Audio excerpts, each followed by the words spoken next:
मेरा नाम सौम्या है। मेरी शादी एक ऐसे गांव में हुई थी जहां पर बाल विवाह हुआ करते थे, जबकि मेरा बाल विवाह नहीं हुआ था। लेकिन जिस इंसान के साथ मेरी शादी हुई थी वो इंसान एक दरिंदा था, जिसकी दरिंदगी का मैं शिकार हुई थी। अभी अभी तो मेरी आंख लगी थी कि अचानक मुझे चीखने की आवाज़ आने लगी। ये आवाज़ मेरी बहू की थी, जिसकी उम्र सिर्फ 13 साल होने वाली थी। उसकी शादी मेरे 14 साल के बेटे के साथ हुई थी। मैं चाहती तो नहीं थी कि वो लड़की इस घर की बहू बनकर मेरे घर आए, लेकिन मेरे पति ने शर्मिंदगी की सारी हदें पार कर दी थी। मैं चाहकर भी उसकी मदद नहीं कर सकती थी, क्योंकि मैं बीमार थी और अपने कमरे में पड़ी रहती थी। मगर मेरी बहू की चीखें तेज़ होती जा रही थी। मैं समझ गई थी कि उसके साथ क्या हो रहा है। उसकी चीखों से मेरी आंख खुल गई। वो माँ जी कहती हुई चिल्ला रही थी। मैंने उसे आवाज़ देकर कहा कि रुको बेटा, मैं अभी आती हूँ, तुम परेशान मत हो, मैं तुम्हें आकर बचा लूँगी। मैं अपने कांपते हुए शरीर के साथ बिस्तर से उठी थी और दीवारों को पकड़ते हुए बड़ी हिम्मत के साथ उस कमरे तक पहुंची जहां पर मेरा पति बहू के साथ। मैं इस गांव में आने के बाद बहुत ही मजबूर हो गई थी, क्योंकि मैं पहले जैसी थी शादी के बाद पूरी तरह से बदल गई थी। कहते हैं ना कि लड़की को जब अच्छा पति मिल जाता है तो लड़की के रूप में निखार आ जाता है, और अगर लड़की को गलत पति मिल जाता है तो उसकी खूबसूरती में भी दाग लगने लगते हैं। मेरी शादी झांसी के एक छोटे से गांव में हुई थी। मेरा पति बहुत अमीर इंसान था। इस गांव के बड़े बड़े लोग मेरे पति को जानते थे। मेरे पति की बड़ी सी हवेली थी। मेरी शादी के 2 महीने के बाद मेरी सास का देहांत हो गया था। जिस समय यह हादसा हुआ था उस समय मेरे बेटे की उम्र 13 साल थी और मेरे पास एक 10 साल की बेटी थी। मैं अपने दोनों बच्चों से बहुत प्यार करती थी, लेकिन जिस दिन से मैं बीमार हुई थी उसी दिन से अपने बच्चों की परवरिश में ढंग से नहीं कर सकी थी। अपनी बीमारी की वजह से मैं ज़्यादातर अपने कमरे में बिस्तर पर ही पड़ी रहती थी। मुझे सांस की बीमारी हो गई थी। मैं दिन ब दिन कमज़ोर होती जा रही थी। मेरे पति का ज़्यादातर बड़े बड़े लोगों में उठना बैठना होता था। घर में 2 नौकरानियां लगी हुई थी। नौकरानियां ही उसके सारे काम करती थीं। मेरे बच्चे जब सुबह को स्कूल जाते थे तब मेरे पास मेरा आशीर्वाद लेने के लिए ज़रूर आते थे। मुझे अपने बच्चों को देख देख कर बहुत अफसोस होता था। मेरे बच्चों की अभी उम्र ही क्या थी कि उन्हें अपनी माँ का प्यार ढंग से नहीं मिल पा रहा था। उस दिन भी मेरे दोनों बच्चे स्कूल जा रहे थे। जब वो दोनों मेरे पास आशीर्वाद लेने के लिए आए तो मैंने उन दोनों का हाथ पकड़कर उन्हें अपने करीब कर लिया और उन्हें ध्यान से देखने लगी। मैंने कहा, राहुल, दीपा, बच्चों तुम दोनों कितने कमज़ोर होते जा रहे हो। तभी मेरा पति आ गया और कहने लगा कि बच्चों का सही से ख्याल तो उनकी माँ ही रखती है, लेकिन तुम तो इस काबिल ही नहीं हो कि तुम अपना भी ख्याल रख सको। अपने पति की बात सुनकर मैं शर्मिंदा हो गई थी, क्योंकि वो हमेशा मुझे बीमारी के ताने देकर मुझे शर्मिंदा ही कर दिया करते थे। मैं अपने पति से ज़्यादा बात नहीं करती थी, क्योंकि उन्हें अपने आप पर बहुत घमंड था। वो मुझसे उम्र में पूरे 10 साल बड़े थे, लेकिन अभी भी अपने पैसे और रुतबे पर वो बहुत घमंड किया करते थे।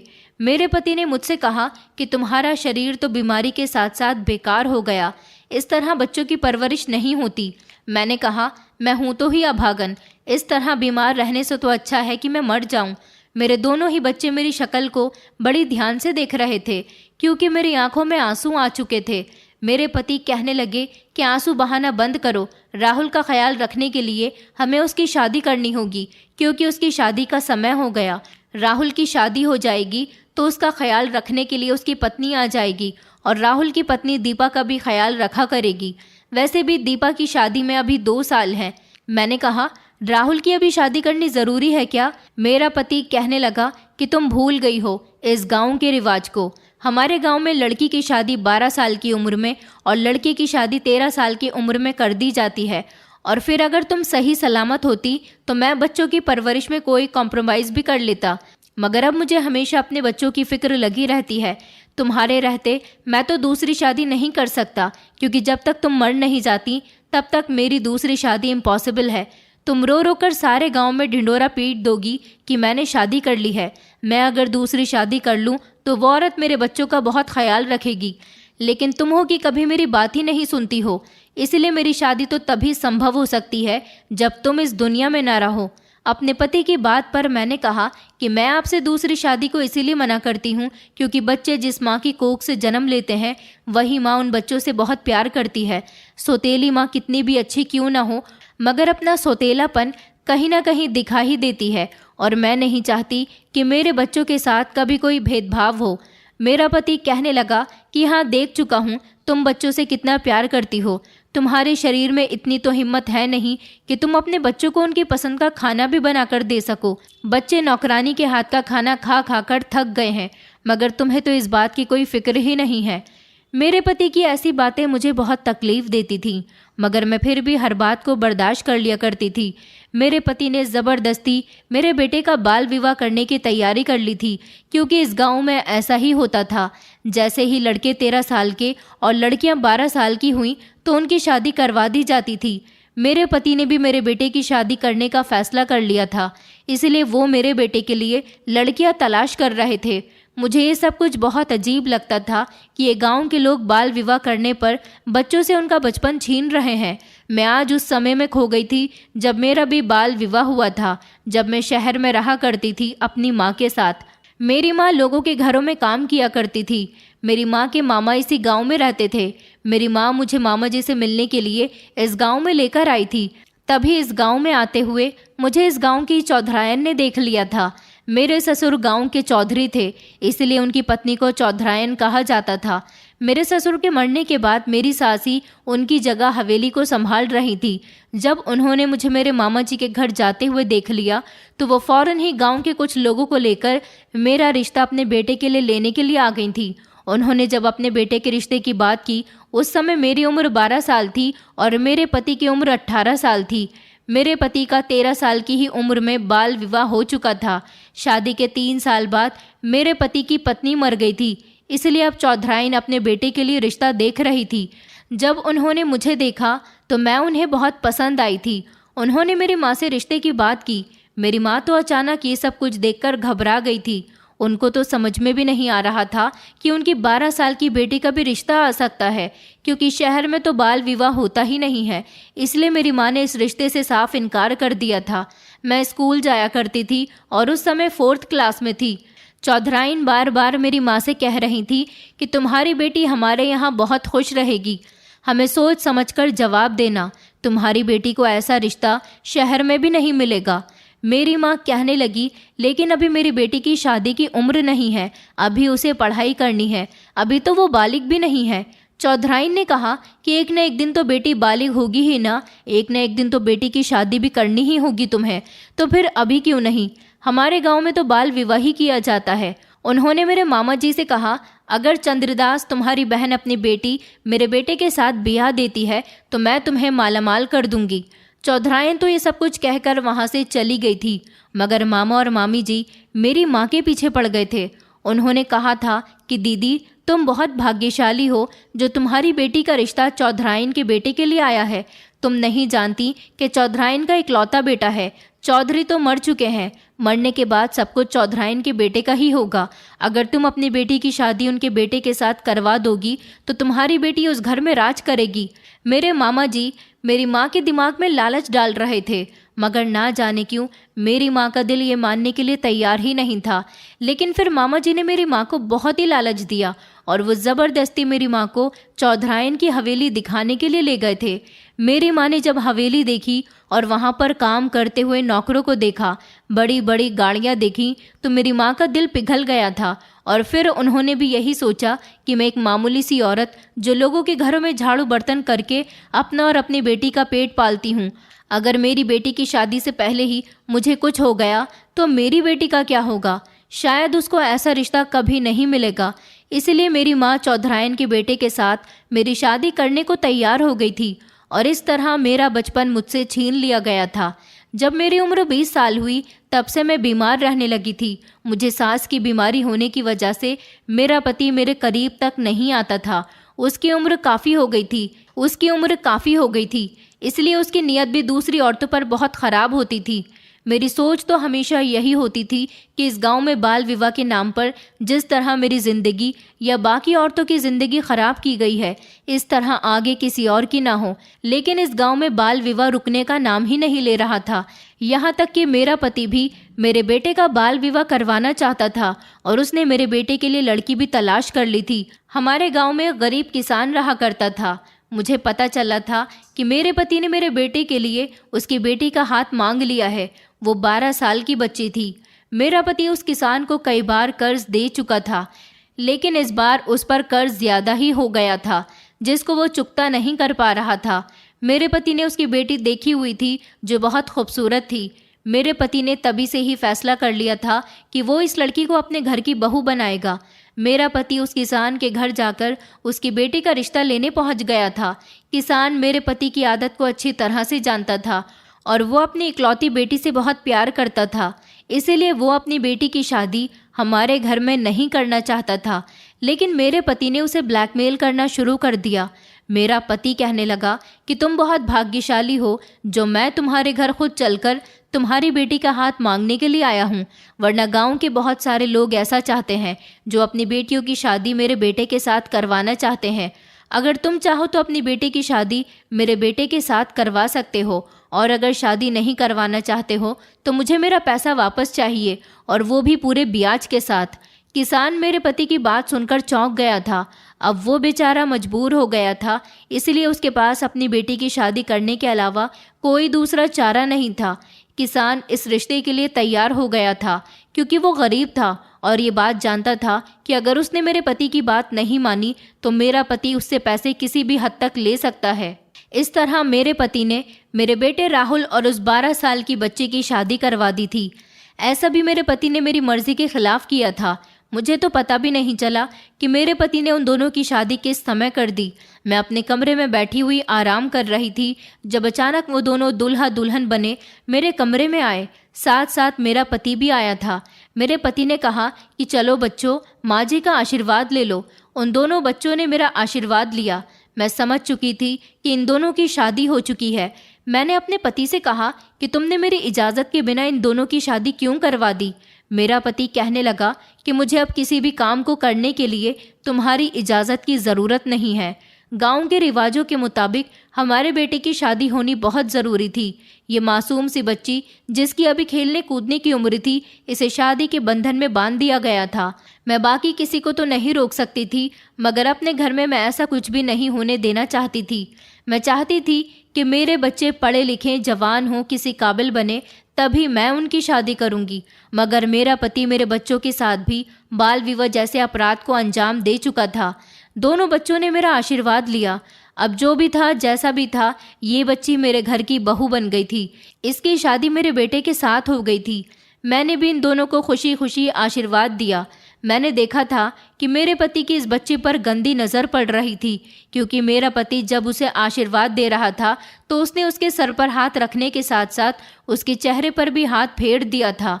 वो बच्ची भी कुछ नहीं जानती थी, मगर मैं अपने पति की हरकत देखकर सब कुछ समझ रही थी। मैंने जल्दी से नौकरानी को आवाज़ लगाई और नौकरानी से कहा कि तुम मेरी बहू और बेटे को कमरे के अंदर ले जाओ, और फिर वो दोनों चले गए थे। वो बच्ची मेरे बेटे के कमरे में उसके साथ सो रही थी। मेरे बेटे को इस बात पर गुस्सा आया और वो मेरे पास उसकी शिकायत लेकर आ गया था।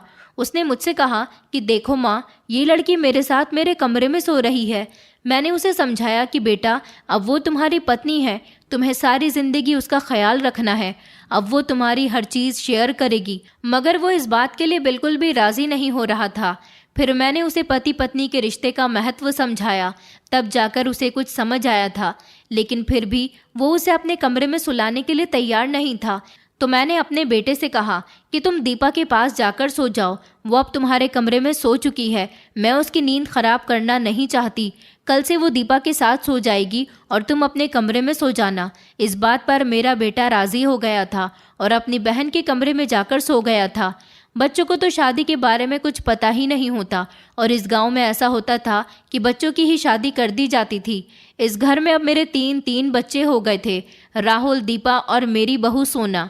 तीनों घर में रहते और एक दूसरे के साथ खूब खेलते थे। मगर मैंने देखा था कि सोना मेरे पति के आते ही बहुत डर जाती थी, क्योंकि मेरा पति मेरे ही सामने बातों बातों में उसे छूने की कोशिश करता था।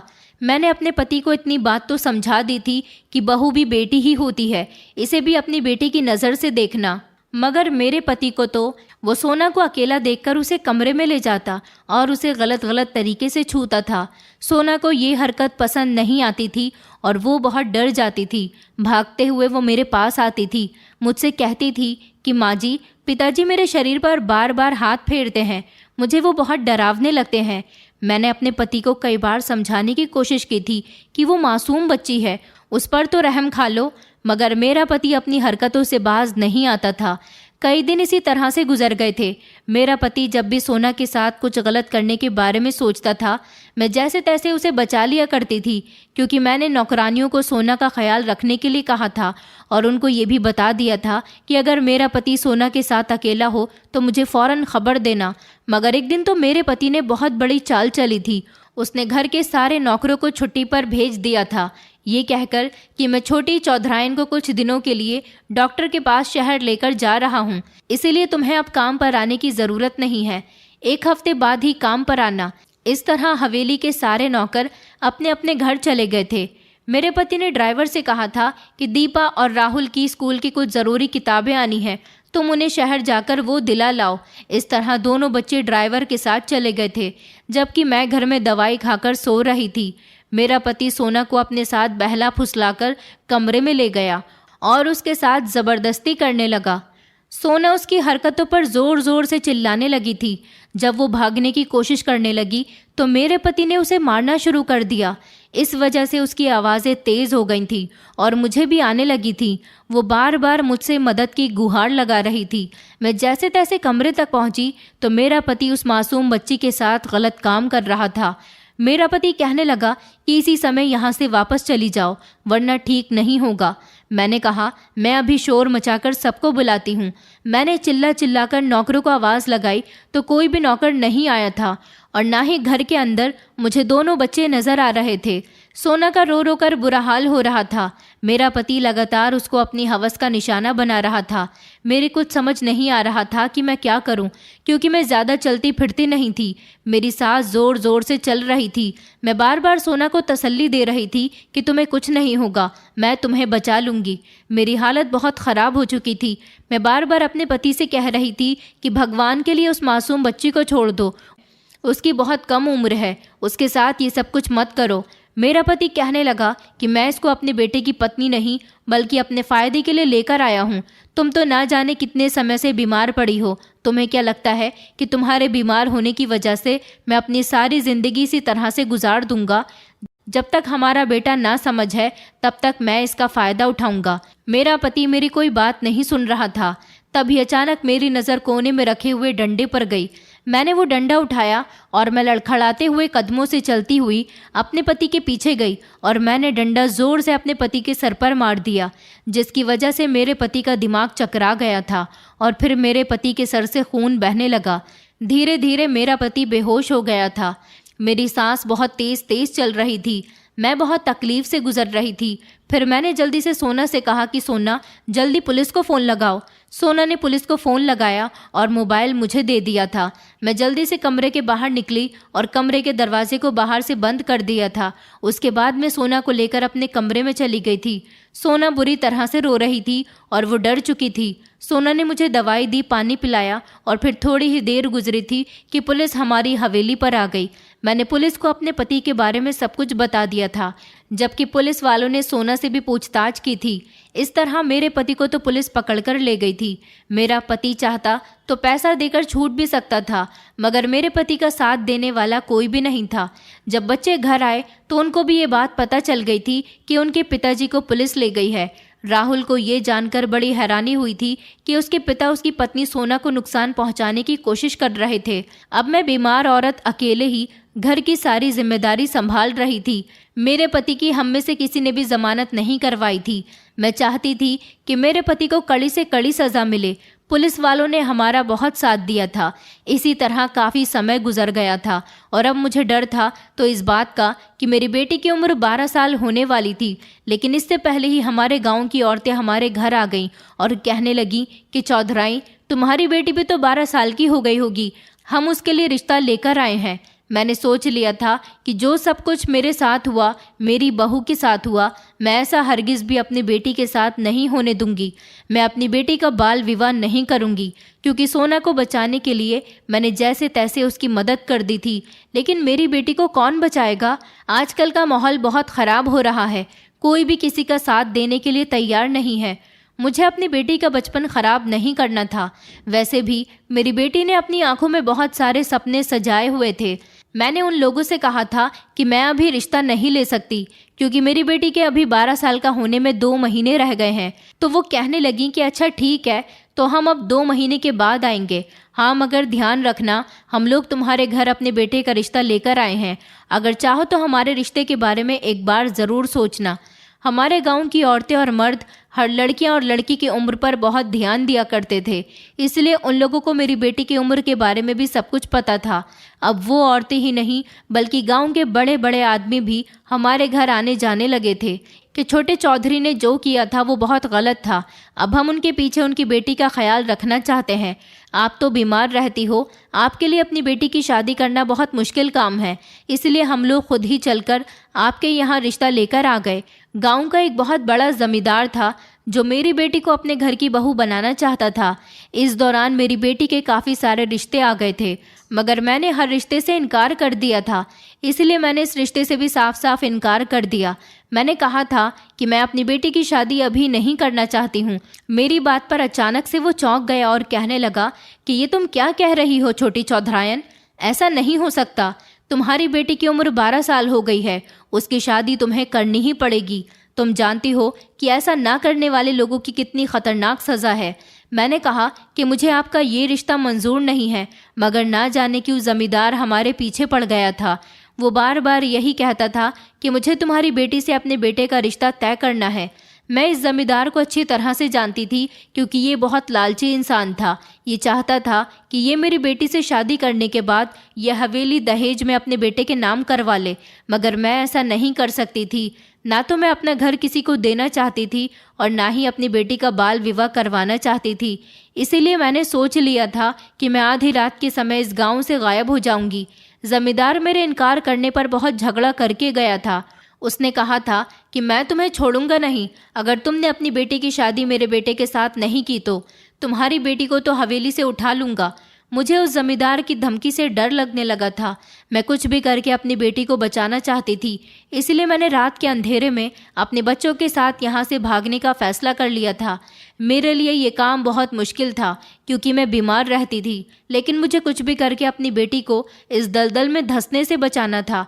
इसीलिए मैंने अपने बच्चों को भी समझा दिया था और मैं हवेली की एक नौकरानी के साथ गांव से निकलने लगी थी जब मुझे किसी ने अपने बच्चों के साथ जाता हुआ देख लिया और हंगामा करना शुरू कर दिया। इस जमींदार ने मेरी हवेली के बाहर पहरेदार लगाए हुए थे। उसे डर था कि मैं कहीं अपनी बेटी की शादी किसी और के साथ न कर दूं, लेकिन अब उसका पहरेदार उसको ये सब कुछ बता चुका था। गांव के पहरेदारों ने हम सबको पकड़कर हमारी ही हवेली के अंदर बने हुए एक कमरे में बंद कर दिया था और बाहर से उसका ताला लगा दिया था ताकि दोबारा मैं ना भाग सकूं। मैं बहुत परेशान थी। मैं अपने बच्चों के लिए कुछ करना चाहती थी मगर कुछ नहीं कर सकी थी। इस दौरान मेरा सांस फूलने लगा था, मगर उन लोगों ने मुझे कमरे के अंदर इस तरह बंद कर दिया था कि मैं अपनी दवाई भी नहीं खा सकती थी। मेरी हालत बहुत ख़राब थी। बच्चे भी मुझे देखकर बहुत डर रहे थे। मैं उन लोगों को बार बार तसल्ली दे रही थी कि कुछ नहीं होगा, तुम लोग हिम्मत से काम लो। मुझे दवाई की सख्त ज़रूरत थी। मेरी कंडीशन बहुत ख़राब हो रही थी। वो नौकरानी भी हमारे साथ ही थी क्योंकि वो हमारी हवेली की सबसे वफादार नौकरानी थी। उसने मेरी सेवा करने में कभी कोई कमी नहीं की थी। मेरी हालत इतनी ख़राब थी, मुझे ऐसा लग रहा था जैसे मेरी आंखों के सामने मेरी मौत खड़ी हुई है। मैं बचने की कंडीशन में नहीं थी क्योंकि अब मुझे सांस नहीं आ रही थी। मेरी तबीयत इतनी बिगड़ने लगी कि मैं बेहोश हो गई थी और फिर कई दिनों तक हम उस कमरे में बंद रहे थे। हमें खाना भी नहीं दिया गया था। न जाने ये लोग हमारे साथ ऐसा क्यों कर रहे थे। अगर जमींदार को मेरी बेटे की शादी अपने बेटे के साथ करवानी थी तो फिर वो इतना समय क्यों लगा रहा था। वो हमें कैद करने के बाद ये काम जल्दी भी तो कर सकता था, लेकिन जिस दिन से इस कमरे का दरवाज़ा बंद हुआ था किसी ने खोला ही नहीं था। 2 दिन बाद जमींदार ने आकर कमरे का दरवाज़ा खोला था। उसने जब हमारी हालत देखी तो हम पर हंसने लगा। कहने लगा, क्या तुम अभी भी चाहती हो कि मैं तुम्हें और सज़ा दूं? इसीलिए जल्द से जल्द अपनी बेटी की शादी मेरे बेटे से कर दो। मैंने कहा, मैं मर जाऊंगी मगर अपनी बेटी का बाल विवाह नहीं करूंगी। मुझे अपनी बेटी की शादी तुम्हारे बेटे के साथ क्या किसी भी लड़की के साथ भी नहीं करनी है। मेरी बेटी अभी मासूम है। मैं इस गांव से बाल विवाह वाला रिवाज खत्म करना चाहती हूँ। तुम लोग कई सदियों से मासूम बच्चों का बचपन खराब करते आ रहे हो। अब तुम लोगों को ये प्रथा खत्म करनी ही होगी। जमींदार कहने लगा, इस प्रथा को कौन खत्म करेगा? तू। मैं कल ही तेरी बेटी को यहाँ से उठाकर ले जाऊंगा और इसकी शादी अपने बेटे के साथ करवाऊंगा और तू कुछ नहीं कर सकेगी। लेकिन वो इस बार हम लोगों के लिए खाना लेकर आया था ताकि हम लोग ये खाना खाकर जिंदा रह सकें। बच्चों की भी बहुत बुरी हालत थी। मैं बच्चों के लिए कुछ नहीं कर सकती थी। मैं रो रो कर भगवान से प्रार्थना कर रही थी कि सब कुछ ठीक हो जाए। हम लोगों को इसी तरह से एक दिन और गुजर गया था जब अचानक कमरे का दरवाज़ा खुला। मुझे लगा कि जमींदार होगा, लेकिन इस बार जमींदार नहीं बल्कि पुलिस वालों ने दरवाज़ा खोला था। पुलिस वालों को देखकर मेरी आंखों में चमक आ गई थी। मैंने सोच लिया था कि ज़रूर पुलिस हमें इंसाफ दिलाने के लिए आई थी, क्योंकि पुलिस वालों ने हम सब लोगों को कमरे से बाहर निकाल दिया था। मैं समझ नहीं पा रही थी कि आखिर ये चमत्कार कैसे हुआ। फिर मुझे बाद में पता चला कि पुलिस वाले मुझे बताने के लिए आए थे कि मेरे पति को कोर्ट ने उम्र कैद की सज़ा सुना दी है। अगर मैं और मेरा परिवार चाहे तो मेरे पति से आखिरी समय में जाकर मिल सकता है। लेकिन जब पुलिस वाले यहाँ आए तो गांव वालों ने कहा कि वो लोग तो यहाँ से जा चुके हैं। रातों रात पता नहीं वो लोग कहाँ गए। इस बात पर पुलिस वालों को शक हुआ था, क्योंकि मैं बीमार औरत थी, मेरे छोटे छोटे बच्चे थे। भला मेरे यहाँ से भागने की ऐसी क्या वजह हो सकती है? पुलिस वाले सोचने लगे कि अभी तो मेरे पति का केस भी फाइनल नहीं हुआ, तो फिर चौधरायन कहाँ जा सकती हैं। पुलिस वाले मुझे ढूंढना चाहते थे, लेकिन हम उन्हें कहीं भी नहीं मिल रहे थे। पुलिस ने ये बात कंफर्म करने के लिए कि हम गांव में हैं या फिर यहाँ से भाग गए, उन्होंने गांव के चप्पे चप्पे पर बिना वर्दी वाली पुलिस को भेज दिया था, जो गांव के लोगों से हमारी पूछताछ तो नहीं कर रही थी, मगर गांव के लोगों की बातों से ये बात जानना चाहती थी कि अचानक हम लोग हवेली से कहाँ गायब हो गए, और अगर गायब भी हो गए तो भागकर कहाँ गए। उनको ये भी खबर मिली थी कि जब एक दिन गांव से कुछ लोग पेड़ के नीचे बैठे हुए बातें कर रहे थे कि छोटी चौधरायन, उनकी बेटी की शादी जमींदार के बेटे के साथ हो जाएगी, वो बड़ी होशियार बनकर भागने की कोशिश कर रही थी। न जाने क्यों पुलिस वाले उसके बारे में पूछ रहे थे। अगर पुलिस को उसके बारे में पता चल गया तो हम लोग भी फंस सकते हैं, क्योंकि छोटी चौधरायन अपनी बेटी का बाल विवाह नहीं करवाना चाहती, और हमारे गांव में कभी ऐसा नहीं हुआ कि किसी भी लड़के या लड़की का बाल विवाह नहीं हुआ हो। जो लोग ऐसा नहीं चाहते उनको बहुत कड़ी सज़ा दी जाती है। छोटी चौधरायन को भी उसके किए की सज़ा मिल रही है। वो तो अच्छा है कि जमींदार उसकी बेटी को अपने घर की बहू बनाने के लिए तैयार है, वरना गांव के सारे लोग मिलकर छोटी चौधरायन को कड़ी से कड़ी सज़ा देते। इसी तरह बाकी के लोग भी कोई ना कोई बातें करके उन्हें हमारे कैद में होने का इशारा दे रहे थे। पुलिस वालों को पूरा शक जमींदार पर था। जमींदार ये बात गांव में लीक कर चुका था कि उसके बेटे की शादी छोटी चौधरायन की बेटी के साथ हो रही है। गांव वाले जानते थे कि छोटी चौधरायन मैं हूँ। पुलिस वालों को शक हुआ, क्योंकि गांव वालों के कहने के मुताबिक जब मैं इस गांव से भाग चुकी थी तो फिर उनके बेटे की शादी किसकी बेटी के साथ हो रही थी। जमींदार ने तो शादी का पूरा बंदोबस्त कर लिया था, लेकिन जब इतने सारे इशारे पुलिस को मिले तो पुलिस ने जमींदार को पकड़ लिया था और जमींदार से पूछताछ करने की कोशिश की थी, मगर जमींदार कुछ भी बताने के लिए तैयार नहीं था। जब जमींदार को मार मारी गई तो जमींदार ने सब कुछ उगल दिया था। उसने कहा था कि मैंने उन सब लोगों को हवेली के अंदर बंद करके रखा हुआ है, क्योंकि वो पूरा परिवार भागने की कोशिश कर रहा था। जमींदार और गांव के लोग पुलिस वालों को बेवकूफ़ बना रहे थे, इसलिए पुलिस वालों ने जमींदार को इस बात पर अरेस्ट कर लिया कि वो कितने दिनों से पुलिस को गुमराह कर रहा था। पुलिस ने हमें बचा लिया था। मेरी हालत देखकर पुलिस वाले भी घबरा गए थे, इसलिए उन्होंने पहले मुझे अस्पताल में भर्ती करवाया। उसके बाद हम सब लोगों का बयान लिया। मैंने सबको बता दिया था कि मैं अपनी बेटी का बाल विवाह नहीं करवाऊंगी। मुझे इस गांव से इस प्रथा को ख़त्म करना है। मेरे गांव में मैंने पुलिस वालों से प्रथा को ख़त्म करने की मदद मांगी थी। पुलिस ने मुझे पूरा सपोर्ट किया था और गांव से प्रथा को ख़त्म करने का वादा किया था, क्योंकि बाल विवाह करवाना कानूनन अपराध है। पुलिस ने गांव के अंदर कुछ ऐसे कानून लागू कर दिए थे कि अगर कोई भी अपने बच्चों का बाल विवाह करवाता तो उसे कड़ी से कड़ी सज़ा होनी थी। पहले तो काफ़ी समय तक गांव के लोग मेरे और मेरे परिवार के दुश्मन बने रहे थे, लेकिन फिर धीरे धीरे वक्त के साथ साथ सब कुछ ठीक होता चला गया।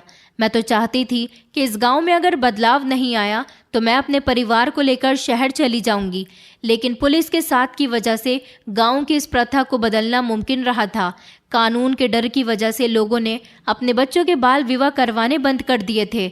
हर पुलिस प्रशासन गलत नहीं होता, कुछ पुलिस वाले ईमानदार भी होते हैं। मेरा सामना कुछ ऐसे ही ईमानदार पुलिस वालों से हुआ था, जिन्होंने मेरे पति को भी सज़ा दिलवाई और इस गांव से प्रथा को भी ख़त्म करवा दिया, जबकि हम लोगों को भी बचा लिया था। गांव के जमींदार को तो अरेस्ट कर लिया गया था, क्योंकि वो ज़बरदस्ती अपने बेटे की शादी मेरी बेटी के साथ सिर्फ हवेली हड़पने के लिए करवाना चाहता था, और कुछ दिनों तक उसने मुझे और मेरे मासूम बच्चों को कैद करके रखा हुआ था। मेरे आवाज़ उठाने की वजह से ऐसा हुआ था, वरना इस गांव के लोग आज भी मासूम बच्चों की शादियां करवा रहे होते। इस हादसे को कई साल गुजर चुके हैं और आज गांव का माहौल पूरी तरह से ठीक है। बच्चे मासूम होते हैं, उनका बचपन खेलने कूदने के लिए होता है, ना कि शादियां करवाने के लिए। बच्चों को पढ़ाएं लिखाएं, उनके सारे शौक पूरे करें, उनका बचपन यादगार बनाएं, ना कि उन्हें शादी के बंधन में बांधकर बचपन से ही उनको जिम्मेदारियां निभाने का सबक सिखाया जाए। वक्त के साथ साथ जब बच्चे बड़े होते हैं तो खुद जिम्मेदारियां सीखने लगते हैं। बच्चे बहुत मासूम होते हैं, उनके साथ बाल विवाह करके उनके बचपन के साथ खिलवाड़ न किया जाए। मेरे पति को तो उम्र कैद की सज़ा हो गई थी। आखिरकार मेरा पति सोना जैसी मासूम बच्ची के साथ अपनी हवस पूरी करना चाहता था। मेरी बीमारी भी अब काफ़ी हद तक ठीक हो गई है, क्योंकि जब इंसान गलत माहौल में रहता है और उसके दिमाग को टेंशन रहती है तो वो भी बीमारियों में कन्वर्ट होता जाता है। लेकिन जब से गांव में खुशहाली आई थी, मुझे अपने बच्चों की तरफ से बहुत सुकून मिला था, तो धीरे धीरे मैं भी ठीक होने लगी थी। मैंने अपनी हवेली की और बच्चों की जिम्मेदारी संभालना सीख लिया है। अब मुझे किसी की ज़रूरत नहीं, मैं अपने बच्चों की रक्षा खुद कर सकती हूँ। आज इस समय में मेरे बच्चे भी जवान हो गए और अब मेरे बेटे ने पढ़ लिख कर अपने पिता के सारे कामकाज को देख लिया, जबकि मेरी बेटी भी पढ़ाई कर रही है। सोना आज भी मेरी बहू है और मैं उसमें और अपनी बेटी में कभी कोई फ़र्क नहीं करती। दोस्तों, उम्मीद करती हूँ आपको हमारी कहानी पसंद आई होगी। कहानी पसंद आई है तो वीडियो को लाइक करें, चैनल पर नए हैं तो चैनल को सब्सक्राइब करें और हाँ, नोटिफिकेशन बेल को ज़रूर दबाएं ताकि अगली अपडेट सबसे पहले आपको मिले।